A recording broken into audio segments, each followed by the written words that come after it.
Sur cette vidéo, je vais partager avec toi comment devenir riche en 2023 avec l'agriculture.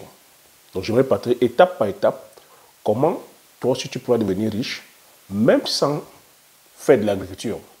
Parce qu'il faut comprendre que l'agriculture, c'est un domaine qui est tellement vaste. L'agriculture, c'est un domaine qui englobe comme ça plusieurs corps de métier où chacun et chacune peut s'insérer et devenir riche. Donc bonjour, si tu me découvres pour la première fois, je m'appelle Thierry Toukou. Sur ma chaîne, je parle d'agriculture, je parle d'élevage, je parle d'entrepreneuriat, je parle d'investissement. Le but de la chaîne est ici afin de valoriser et de vulgariser les produits africains. Si j'ai créé la chaîne, c'est afin de te partager mes astuces et techniques business, de partager mon mindset, afin de t'aider dans tes réalisations, soit dans tes futures réalisations. Je suis entrepreneur et investisseur sur les cultures telles que le poivre du Cameroun, comme nous appelé poivre de Penja, qui a reçu son label Indication géographique protégée en 2013. Sur la culture du palmier à huile, sur la culture du Ristinendron et l'autre comme nous appelé Api ou soit Njansan, sur la culture de la Gassinia Kola, comme nous appelé Bitakola ou soit Petit Kola, avec pour finalité de créer une marque spécifique à nous, dont on mettra sur le marché physique et sur le marché virtuel, afin de vous servir. Donc, si les thématiques qui te parlent, n'hésite pas à t'abonner en appuyant sur le petit bouton rouge, en validant la cloche, afin de ne pas manquer plusieurs vidéos que je diffuse sur la chaîne afin de t'aider. Si tu l'as aussi déjà fait, je te dis merci. Donc, sur cette vidéo, j'aimerais partager avec toi concrètement comment est-ce que tu pourras aussi t'aider, les stratégies que tu pourras mettre en place pour devenir riche à travers de l'agriculture. En tant qu'acteur, quand je dis acteur ici, en tant que producteur, agriculteur, ou soit en tant qu'investisseur, sans être dans la production, mais plutôt cette fois-ci, venir contribuer en apportant, c'est-à-dire de la plus-value, en apportant de la valeur ajoutée à ce que nous produisons déjà. Parce qu'il faut comprendre ici que le problème de l'Afrique, ce n'est pas une question de productivité. Le problème de l'Afrique, c'est déjà de savoir comment, c'est-à-dire conserver ce que nous produisons déjà. Parce qu'il faut comprendre que chaque année, nous perdons plus de 55% de ce que nous produisons. Donc tu comprends que l'accent doit être plutôt porté sur la valorisation de ce que nous produisons, sur la valeur ajoutée sur ce que nous produisons. Donc tu vois que là-dedans, il y a un grand marché. Quand on parle de valorisation, tu vois, on pense tout de suite maintenant à passer à la phase secondaire, qui est la transformation, qui là-dedans regorge énormément de chaînes de valeur. C'est comme ça que tu te dois de penser.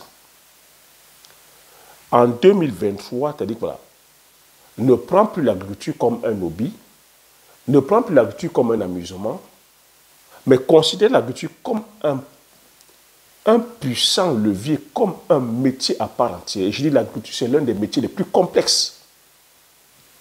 Et c'est l'un des secteurs les plus rentables. C'est pour cela que je dis qu'il faudrait plutôt penser pour devenir riche. On ne doit plus aller te dire, voilà, dire je vais devenir riche. Devenir riche n'est pas un souhait. Devenir riche n'est pas un vœu. Nous sommes en plein dedans. Nous sommes au mois de décembre. C'est la fin de l'année 2022 bientôt. C'est le moment où chacun émet les vœux. J'aimerais devenir riche. Je souhaite devenir riche. On va aller faire les jeûnes de 52 jours. On va aller faire les incantations. On va aller voir le marabout. Non, devenir riche, ce n'est pas un souhait, ce n'est pas un vœu. C'est un choix, c'est une décision, c'est un engagement qu'on prend. Quand on fait le choix de devenir riche, on prend la décision de devenir riche, c'est un engagement, ce n'est pas un souhait, ce n'est pas un vœu. Et quand on le fait maintenant, il faut comprendre qu'il y a des stratégies qu'il faut mettre en place. Donc devenir riche ici, ça va faire que c'est ta personne d'abord qui va devenir riche. Tu vas devenir riche en changeant ton état d'esprit. Tu as vu en préambule, je t'ai donné la stratégie. Si tu ne sais pas que c'est 55% des produits qui vont dans la poubelle et que toi, tu vas encore aller produire, tu vois que tu viendras rajouter tout simplement les cas de perte. Donc, ça va te demander, tu vois que la richesse ici, c'est d'abord la connaissance. Je vais te demander de te former, de payer le prix de la formation. Parce que si nous sommes pauvres, s'il y a autant de pauvreté, la pauvreté, elle est déjà d'abord mentale. La pauvreté, elle est mentale avant d'être financière ou fiduciaire. Chacun, le niveau de richesse de chacun est par rapport à sa connaissance, à ses compétences. Je vais te demander de gagner en compétences. Je partage avec toi ici depuis plus de 2 ans. C'est ce que j'ai mis en place il y a plus de 10 ans aujourd'hui. C'est les stratégies que j'ai mis en place. C'est ça qui permet, qui fait en sorte que je puisse avoir un patrimoine aujourd'hui debout. Parce que j'ai pensé mon agriculture. Je ne suis pas allé faire mon agriculture comme monsieur et madame tout le monde. Tu n'as qu'à observer. Sur ma chaîne, quand je parle d'agriculture, tu vois que je ne parle pas comme monsieur et madame tout le monde. Quand je parle d'écriture, tu vois que tu es bluffé de savoir que je te fais découvrir l'écriture. Quand je parle des produits du terroir, combien de personnes portent ce thème-là? Mais c'est de façon stratégique que j'ai fait ce choix parce que s'enrichir, ça requiert de la stratégie. Ça requiert de la géoéconomie. Ça requiert même de la géopolitique. Ça requiert d'énormément de stratégies, c'est-à-dire que pour pouvoir... Parce que ici, quand on parle de richesse, il faudrait qu'on parle... C'est que généralement, quand je parle de richesse, les riches parlent de patrimoine. Et il faut parler d'une richesse pérenne, qui dure sur le temps. Une richesse générationnelle. Parce qu'il faut comprendre ici que tu peux, c'est-à-dire que en termes d'agriculture, nous sommes tellement aujourd'hui contrôlés par plusieurs firmes agro-industrielles qui détiennent les semences, qui détiennent la mécanisation, qui détiennent l'industrie de la chimie, que ce soit même les banques, qui détiennent aujourd'hui l'industrie, c'est-à-dire du pétrole. Si tu n'es pas assez informé sur tous ces contingents-là, tu peux aller produire et n'est que et plutôt servir plutôt ces industries-là. Et c'est ce qui se passe depuis des décennies ici par rapport à l'industrie, à l'agriculture industrielle intensive, mécanisée sur la monoculture, basée sur la productivité. C'est le modèle qu'on a vendu ici en Occident. Ce modèle est en train de voir ses limites. Ce modèle est plutôt en train d'appauvrir les producteurs. Ils sont encore en train de faire volte-face aujourd'hui à nous ramener, à nous parler aujourd'hui d'écologie parce que le modèle qu'ils ont vendu dans les années 50 est en train de détruire la planète, détruire les producteurs. Les mêmes sont encore en train de faire volte-face afin de pouvoir changer de braquet. Donc, si tu n'es pas assez informé par rapport à tout ça, tu vois que tu auras fait une agriculture où tu vas plutôt enrichir les autres. Moi, c'est pour cela qu'il y a un peu plus de 10 ans, je suis allé vers les produits du terroir. Je suis allé, c'est-à-dire que mettre la main dans le cambouis en produisant, c'est-à-dire que les cultures telles que le Njansan, qui est l'arpi, qui est le sinon de Eloti, en produisant le butacola, qui est la Garcinia cola, qui est la petite cola, en produisant la culture le palmier à huile, en produisant le poivre, parce que c'est des produits comme ça qui sont pérennes, des produits sur lesquels on a le contrôle sur les semences, les produits sur lesquels on peut impacter l'Occident, les produits sur lesquels il y a une grosse valeur ajoutée, les produits sur lesquels la rentabilité même sur le plan, c'est rentable, les produits sur lesquels, comme je dis, c'est des cultures générationnelles qui peuvent aller sur plus de 100 ans. Donc ça veut dire, c'est un bon legs, même après toi, les personnes qui viennent derrière, tes enfants, tes petits-enfants, ta famille pourra exploiter. C'est comme ça que tu penses le business. Toi qui me regardes là maintenant, tu as peut-être 24 ans, tu as peut-être 25 ans. Tu imagines, pour 2023, tu es ici en Occident. Au lieu d'aller commencer à chercher les business exotiques, on va te parler de crypto-monnaie, de trader en bourse, de trader en ceci, les business sur le marketing de réseau. Tous ces business que vous ne comprenez généralement pas, sur lesquels vous ne détenez pas la technologie, sur lesquels on a même embarqué, c'est-à-dire que nos frères et sœurs en Afrique, sur des continents où il n'y a pas de lumière, beaucoup de foyers n'ont pas d'ordinateur, mais on vous demande d'aller trader, d'aller faire du trading, d'aller faire de la crypto-monnaie. Sous prétexte que vous aurez que 200, 400, 500, 1000%. Vous vous êtes embarqué dedans. Est-ce qu'on peut compter le nombre d'entreprises, le nombre de fonds d'investissement qui sont venus flouer les nôtres en Afrique? Est-ce qu'on peut compter le nombre d'établissements qui sont créés comme ça en disant que venez donner votre argent, on va vous faire des champs de tomates, on va vous faire des champs de veillard, on va vous faire des champs de je ne sais pas, de pastèques, de machin. Rentabilité 400%, 1000%. Vous avez pris de l'argent, vous avez fait confiance, vous avez donné, vous avez perdu votre argent.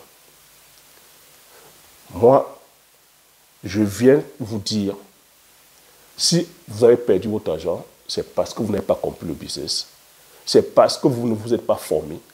C'est pour ça que j'insiste qu'il faudrait que se former. Depuis 2 ans, c'est pour ça que je n'ai pas mis la formation la première année, afin de pouvoir éduquer chacun et chacune de vous. Afin de vous faire comprendre que la vraie agriculture, voilà comment ça se passe. Que quand on veut gagner de l'argent, que ce soit dans l'agriculture ou soit dans l'élevage, même dans le business, ça se pense. Ce n'est pas la devinette. Ce ne sont pas les incantations. On ne va pas te dire que sur le coup de l'émotion. On ne va pas parce que te dire que c'est mon frère qui m'a dit. Non. On va parce qu'on a compris le business. Parce qu'il faut comprendre que investir ou entreprendre, c'est prendre le risque. Et comment est-ce qu'on fait pour minimiser le risque? Pour minimiser le risque, on se forme. Parce qu'il faut comprendre qu'il n'y a pas de risque zéro. Dans le business, il n'y a pas de risque zéro. Donc, pour minimiser le risque, tu te dois te former. Quand tu n'es pas formé, alors tu es la belle proie pour l'arnaque. Mais comme nous, généralement, on te dit que voilà, là où nous pêchons, on ne se questionne pas, on ne se pose pas des questions. On va tout simplement parce qu'on a vu, il parle bien ou elle parle bien. Ah, parce que tu as dit qu'elle a une belle tête ou il a une belle tête. Ah, parce qu'il est passé à la télé, ou peut-être parce qu'il est à côté d'un ministre, il est à côté d'un gouverneur. On dit, il est passé à la télé, donc c'est ça. On a eu comme ça des tonnes de cas d'arnaque. Réussir en 2023, ça va te demander d'être curieux ou curieuse, de te questionner, de te former, de te poser la question, ce que je vais aller faire, est-ce que c'est important? Si tu juges que l'agriculture est importante, tu te dois de mettre le paquet. Parce que moi, c'est ce que j'ai fait. J'ai pensé mon agriculture, j'ai mis le paquet pour pouvoir être là où je suis. C'était non sans difficulté. Je te partage toujours l'échec. La première année que j'ai eu sur la culture du poivrier, ça m'a permis de rentrer encore à apprendre. J'ai pris 4 années de mon temps, 4 années, où j'ai sillonné la France. J'ai sillonné, c'est-à-dire que là, les études en Asie du Sud, Cambodge, au Cambodge,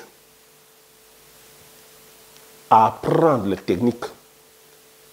Je continue encore à sillonner la France pour me former sur tout ce qui est agroécologie, sur tout ce qui est études de sol. Tu vois que quand je parle agriculture aujourd'hui, il faut comprendre que l'agriculture, ce n'est pas seulement prendre la semence, mettre dans le sol, mais c'est un univers qui est assez complexe. Tu te dois de maîtriser la géologie, le sol, la microbiologie, les finances, l'économie, l'environnement, le marketing, la vente, la science, la biologie, la microbiologie, la physique. Tu te dois de maîtriser tout ça. La technologie, la mécanisation, tu vois, à chaque fois où je cite, c'est des compétences que tu te dois d'avoir. Donc pour toi qui es un jeune aujourd'hui, tu as 24 ans, tu es aujourd'hui ou 25 ans, et même plus, tu es ici en Occident, tu es un cadre en Occident, tu es peut-être un cadre en Afrique. Tu t'imagines un peu aujourd'hui. Tu as un bon salaire qui est là. Tu peux te dire, tu peux te projeter en te disant, je vais t'aider que diversifier mes actifs parce qu'aujourd'hui, nous sommes en pleine inflation, la crise est là. La sécurité de l'emploi, garantie d'emploi, il n'y a plus. Du jour au lendemain, tu peux perdre. Il y a cette crise qui est là, il y a cette crise sanitaire qui est encore en train d'arriver. Est-ce que tu es en train de penser à cela? Réfléchissez et devenez riche. Il faut réfléchir pour devenir riche. Voilà la crise sanitaire qui est encore en train d'arriver. Ce type-là, c'est en train d'arriver. Est-ce que tu es en train de préparer tes lendemains? Tu peux te dire, je peux te dire qu'aller me lancer sur des vergers, par exemple, de manguiers. Au bout de 3 ans, 4 ans, tu as ton champ de mangue qui est debout. Quand tu passes à la phase de transformation, tu peux faire la mangue séchée, le jus de mangue, tionné de mangue. J'ai déjà détaillé comme ça des vidéos. Tu peux faire ton verger tel que d'agrumes. Pamplemoussier, citronnier, mandarinier, clémentinier. Et à chaque fois, tu penses passer à la phase de transformation. Tu peux aller faire ton verger de butacola. Tu peux aller penser faire ton verger de Njansan. Tu peux aller penser faire ton verger de mango sauvage, donc du verger gabonais. Tu peux aller penser faire ton verger de safoutier. À chaque fois, penser passer à la phase de transformation. Tu peux penser aller faire ton verger d'avocatier. À chaque fois, penser apporter la plus-value, passer à la phase de transformation en faisant l'huile d'avocat, le beurre d'avocat. Avec les épluchures, on peut faire du biogaz. L'idée ici, c'est de penser. Tu peux penser aller faire ta palmeraie. Au bout de 3-4 ans, ça entre en production, tu passes la phase de transformation, tu impactes le monde. Tu peux penser, c'est-à-dire que penser à la culture du poivrier. Tu mets, c'est-à-dire que ton état, au bout de 3 ans, ça entre en production, tu brasses les millions d'euros. Devenir riche, ça se pense. Devenir riche grâce à l'agriculture, ça se pense. Et tu vois que tous les produits que je t'ai cités là, tu n'es pas en compétition avec l'Occident. Les semences ne sont pas brevetées par les firmes occidentales. Tu as le contrôle sur le prix. Et c'est des produits que tu peux manufacturer et venir impacter l'Occident avec. C'est comme ça qu'on fait pour devenir riche de façon intelligente. Donc, pour 2023, réfléchis pour devenir riche. Et moi, je t'offre cette opportunité-là, au travers de ma chaîne et au travers de mon expérience, de mes 10 années d'expérience. C'est comme ça que j'ai pensé, afin de pouvoir aujourd'hui implémenter les patrimoines que j'ai aujourd'hui. Aujourd'hui, je touche du bois. Je ne suis pas là, c'est-à-dire que demain, j'ai sécurisé déjà, c'est-à-dire que sur le plan financier, ma famille. Tu n'es pas sans oublier l'expérience que j'ai vécue, c'est-à-dire qu'en 2021, mars 2021, j'ai failli mourir. J'étais à 2 doigts de partir. Mais Dieu m'en a préservé. Mais imagine un seul instant si je partais. Je ne sais pas partir avec les regrets. Parce que tout ce que j'ai pensé, j'ai mis en place. J'avais dit, je voulais faire dans la culture du palmier à huile. J'ai 30 hectares de palmeraies qui sont en production. J'ai une unité de production. J'ai dit, je voulais faire dans la culture du poivrier. Malgré, c'est-à-dire que les difficultés, j'ai implémenté, c'est-à-dire que les plantations de poivriers qui sont en production. J'ai dit, j'aimerais faire, c'est-à-dire que dans les épices, Njansan, Pebebita, tout ça, j'ai implémenté. Je serais parti sans regret. Le seul regret que j'aurais eu, c'est de laisser, c'est-à-dire que ma famille trop tôt, de laisser mes enfants orphelins très tôt. Mais sur le plan financier, il n'y a aucun souci. Je leur ai laissé, c'est-à-dire une richesse générationnelle. C'est des richesses qui vont à plus de 80 ans. C'est vers là que j'interpelle chacune de vous. C'est vers là que j'interpelle la diaspora. Qu'on se doit d'aller faire des richesses endogènes, d'aller produire nos cultures endogènes, afin d'apporter de la plus-value. Que la richesse, c'est lorsqu'on apporte de la plus-value. C'est lorsqu'on passe à la phase de transformation. Donc j'invite aujourd'hui les cadres, j'invite aujourd'hui la diaspora de venir contribuer à la richesse. Contribuer à la richesse, c'est venir transformer les produits que nous avons déjà. C'est de venir créer la richesse. Aujourd'hui, j'ai injecté plus de 180 millions de francs CFA dans l'économie réelle du Cameroun. Tout ce que je cite, vous voyez qu'à aucun moment, une compagnie étrangère ou une compagnie occidentale n'a bénéficié d'un centime. 180 millions, c'est les Camerounais qui ont bénéficié. Et quand je fais ça, ça fait quoi? Ça permet de faire tourner l'économie du Cameroun. Ça permet, c'est-à-dire que les artisans que je paye, les Camerounais qui m'ont vendu les semences, puissent agrandir leur business, puissent structurer les business, puissent embaucher, c'est-à-dire que les personnes. En embauchant les personnes, ça fait quoi? Ça augmente le pouvoir d'achat.